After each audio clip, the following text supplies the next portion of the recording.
अस्सलाम वालेकुम 5 क्लास, कैसे हैं आप सब। उम्मीद है सब बच्चे खैरियत से होंगे। दुआ भी है अल्लाह पाक आप सबको अपनी अमान में रखे। आपकी ईद ख़त्म हो गई, सब बच्चों ने बहुत सारा एंजॉय भी किया होगा। तो बेटे हमारा एंजॉय करने का टाइम ख़त्म हो गया। अब हम अपना लेक्चर स्टार्ट करेंगे, पढ़ेंगे।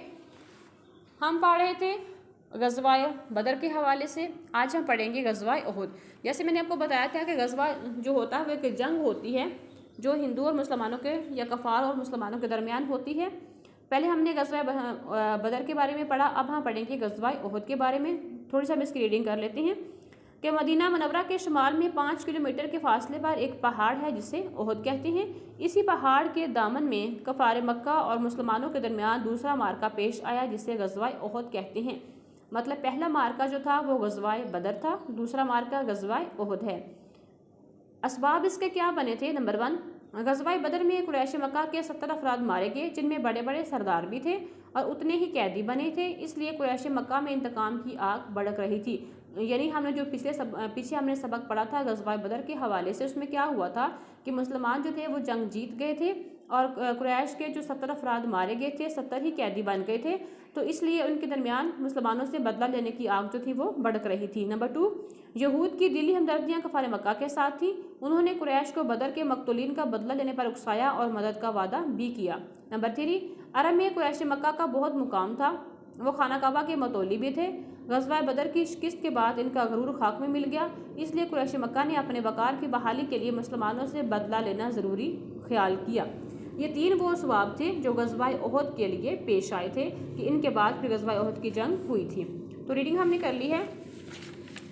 अब हम क्वेश्चन नंबर 1 देखते हैं। क्वेश्चन नंबर 1 क्या है हमारा कि ग़ज़वा उहुद के 2 असबाब बयान करें।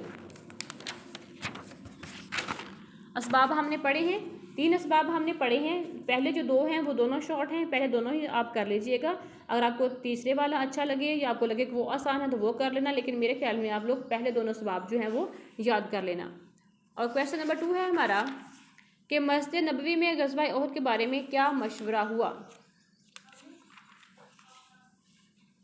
इसके लिए पहले हम रीडिंग करेंगे थोड़ी सी कि रसूलुल्लाह सल्लल्लाहु अलैहि वसल्लम के चचा हज़रत अब्बास मक्का मुकरमा में थे। उन्होंने आप सल्लल्लाहु अलैहि वसल्लम को कफ़ार के लश्कर की इतला दी जो मदीना मनव्वरा पर हमला करने के लिए रवाना हुआ। आप सल्लम ने इतला मिलते ही चंद सहाबा कराम को हालात का जायज़ा लेने के लिए भेजा।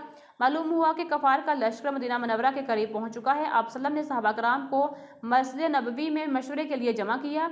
आप सल्लम और दीगर सहाबा कराम का ख्याल था कि लड़ाई मदीना मनव्वरा के अंदर ही रहकर लड़ी जाए। नौजवान सहाबा कराम ने मशवरा दिया कि हमें शहर से बाहर निकलकर दुश्मन का मुकाबला करना चाहिए।